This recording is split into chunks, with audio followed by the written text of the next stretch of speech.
नमस्कार विद्यार्थी मित्रांनो, सर्वांचं स्वागत आहे आपल्या एमपीएससी टाइम्स या यूट्यूब चॅनलमध्ये। तर 5 डिसेंबर 2023 चे कंबाईनसाठीचं हे स्टडी टार्गेट आहे। तर हे टार्गेट कोणासाठी आहे की ज्यांना कंबाईनची पूर्व आणि मुख्य परीक्षा पहिल्या प्रयत्नामध्ये क्लिअर करायची आहे त्यांच्यासाठी हे डेली स्टडी टार्गेट आहे। तर नियोजनबद्ध अभ्यास केल्याशिवाय तुमची पूर्व असू दे किंवा मुख्य परीक्षा असू दे ही निघणार नाही। त्याच्यामुळे दररोजच्या दररोज जे काही आपल्या चॅनलवरती डेली स्टडी टार्गेट अपलोड होत आहेत ते तुम्ही नक्कीच फॉलो करण्याचा 100% सर्वांनी प्रयत्न करा। व्हिडिओला नक्कीच लाईक करा, शेअर करा, चॅनलवरती नवीन असेल तर नक्की चॅनल आपलं सबस्क्राइब करून घ्या। तर आता सुरुवात करूया। तर बघा, अर्थशास्त्राविषयी आहे। तर अर्थशास्त्रासाठी तुम्हाला किरण देसलेंचा भाग 1 आणि रंजन कोळंबे हे दोन पुस्तकं तुम्हाला वापरायची आहेत। तर आपला दारिद्र्य हा आपला चॅप्टर सुरू आहे। तर याच्यामध्ये तुम्हाला मी काल सांगितलं होतं की नीती आयोग कृती दल 2016, बीपीएल जनगणना आणि गरीब कुटुंबाची ओळख, बीपीएल जनगणना सामाजिक आर्थिक जातीगत जनगणना 2011, सुरेश तेंडुलकर समिती आणि सी रंगराजन पॅनल। ठीक आहे। तर ह्या मुद्द्याखेरीज तुम्हाला अजून एक 4 पॉइंट्स करायचे आहेत। एक म्हणजे धनंजयराव गाडगीळ कार्यगट 1962, अलग कार्यगट 1979, लकडावाले तज्ञ गट आणि सापेक्ष दारिद्र्य आणि निरपेक्ष दारिद्र्य। हे काही जास्त मोठे नाहीत तरी सुद्धा हे 4 पॉइंट जे आहेत ह्या चॅप्टर मधले तुम्हाला संपवून घ्यायचे आहेत। हे तर मुद्दे तुम्हाला जे आहेत ते कंटिन्यूअस करायचे आहेत, कारण सुरेश तेंडुलकर समिती असू दे किंवा सी रंगराजन पॅनल किंवा समिती असू दे हे थोडेसे मोठे आहेत, पण ह्याच्यावरती प्रश्न सारखा आयोग विचारतं। त्याच्याबरोबरच हे 4 मुद्दे तुम्ही एकदा व्यवस्थित वाचून घ्या, जास्त वेळ तुम्हाला लागणार नाही। धनंजयराव गाडगीळ कार्यगट, अलग कार्यगट, लकडावाला तज्ञ गट आणि सापेक्ष दारिद्र्य आणि निरपेक्ष दारिद्र्य। ठीक आहे। तरी तुमचं इकॉनॉमिक्सचं टार्गेट आहे। पुढचा विषय आहे सामान्य विज्ञान। तर सामान्य विज्ञान या विषयामध्ये वनस्पतीचे वर्गीकरण मध्ये ब्रायोफायटा तुम्हाला सांगितला होता। वनस्पतीचा जो संघ आहे ब्रायोफायटा गट जो आहे, तर ब्रायोफायटाची तुम्हाला आज सुद्धा रिपिटेशन आपण ठेवलेलं आहे, म्हणजे आज सुद्धा तुम्हाला ब्रायोफायटाचीच माहिती जी आहे ती व्यवस्थित वाचायची आहे। तर सगळं व्यवस्थितरित्या ह्याचे वाचून घ्या।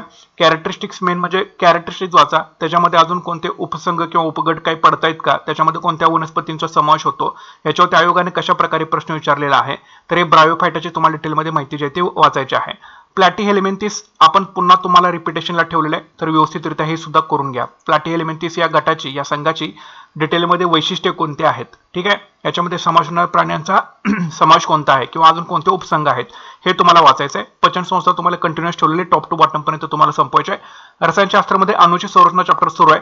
त्याच्यामध्ये श्रोडिंजर यांचे क्वांटम मेकॅनिकल मॉडेल आणि अणूच्या क्वांटम प्रारूपाची तत्वे क्वांटम सिद्धांत हे जे 2 पॉइंट्स आहेत हे व्यवस्थितरित्या तुम्हाला वाचायचे आहेत। श्रोडिंजर यांचे क्वांटम मेकॅनिकल मॉडेल आणि अणूच्या क्वांटम प्रारूपाची तत्वे क्वांटम सिद्धांत।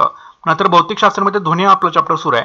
याच्यामध्ये दोलन गती आणि ध्वनीची पातळी, पट्टी, टिंबर किंवा तीव्रता हे जे 2 मुद्दे आहेत हे तुम्हाला व्यवस्थितरित्या वाचून घ्यायचे आहेत। एक म्हणजे दोलन गती आणि दुसरं म्हणजे ध्वनीची पातळी, पट्टी, टिंबर, तीव्रता। हे सगळे पॉइंट्स पहिल्यांदा तुम्हाला दीपस्तंभच्या सामान्य विज्ञानाच्या पुस्तकामधून वाचायचे आहेत। ओके, दीपस्तंभच्या सामान्य विज्ञानाच्या पुस्तकातून प्लस सचिन बस्केचं जर तुमच्याकडे सामान्य विज्ञानाचं पुस्तक असेल तर दीपस्तंभ आणि सचिन बस्के दोन्ही कोलॅबोरेशन करून वाचायचं।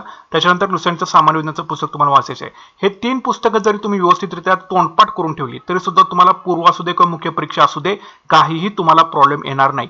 त्याच्यामुळे व्यवस्थित केअरफुली लाईन टू लाईन आणि कन्सेप्ट समजून घ्यायचा 100% सर्वांनी प्रयत्न जो आहे तो करायचा आहे। ठीक आहे। तरी तुमचं सामान्य विज्ञानाचं टार्गेट आहे। पुढचा विषय आहे राज्यशास्त्र आणि पंचायत राज। तर राज्यशास्त्रामध्ये घटनेची निर्मिती आपला चॅप्टर संपलेला आहे आता, तर याची सतत तुम्ही उजळणी टाकत चला। आणि दुसरा चॅप्टर आपण सुरू करतो ज्याचं नाव आहे राज्य घटनेचे प्रमुख वैशिष्ट्ये। तर तुम्हाला याच्यामध्ये एकूण 3 पॉइंट वाचायचे आहेत, फक्त 3च पॉइंट वाचा। सर्वात विस्तृत लिखित घटना, विविध स्रोतांकडून घेतलेली उसनवारी, परिदृढता आणि परिवर्तनीयता यांचा समन्वय। तर विविध स्रोतांकडून उसनवारी याच्यावरती एमपीएससी प्रश्न विचारत असतं, आयोगाने सुद्धा प्रश्न त्याच्यावरती विचारलेले आहेत, ते तुम्ही चेकआउट करा पॉइंट वाचताना। आणि हे 3 मुद्दे जे आहेत व्यवस्थितरित्या वाचण्याचे शॉर्ट नोट्स तुम्हाला बनवायचे आहेत। ठीक आहे। सर्वात विस्तृत लिखित घटना, विविध स्रोतांकडून उसनवारी आणि परिदृढता आणि परिवर्तनीयता यांचा समन्वय। ओके, तर हे 3 पॉइंटचं तुमचं टार्गेट राहील। आणि 73व्या घटना दुरुस्तीमध्ये याच्या आधी तुम्ही सगळी कलमं केली, कलमं तरी पाठच करून ठेवा। आणि त्याच्यासोबतच आता अनिवार्य तरतुदी कोणत्या 73व्या घटना दुरुस्तीमध्ये आणि ऐच्छिक तरतुदी कोणत्या आहेत, तर हे सुद्धा तुम्हाला गोष्टी माहिती असणं गरजेचं आहे। याच्यावरती सुद्धा आयोग जे आहे ते प्रश्न विचारत असतं, तर हे तुमचं टार्गेट राहील। या पॉलिटीसाठी तुम्ही एम लक्ष्मीकांत आणि रंजन कोळंबेचे पुस्तक वापरा आणि पंचायत राजसाठी किशोर लोटे संदर्भ पुस्तक तुम्हाला वापरा। ठीक आहे।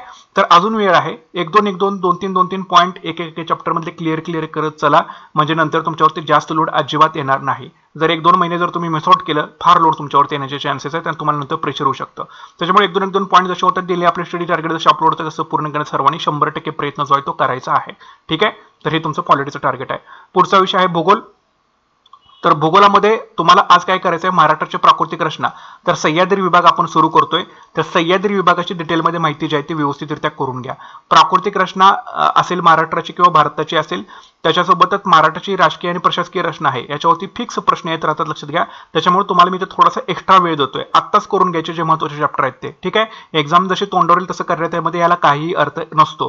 त्याच्यामुळे आत्ताच चांगले चॅप्टर करून घ्या. सह्याद्री विभाग परफेक्ट करून घ्या. नंतर भारताच्या प्राकृतिक रचनेमध्ये उत्तर भारतीय मैदानी प्रदेश जो आहे तो क्लिअर करून घ्या. याच्या आधी तुम्ही हिमालयन प्रदेशाचा सगळा भाग जो आहे तो अभ्यासलेला असेल.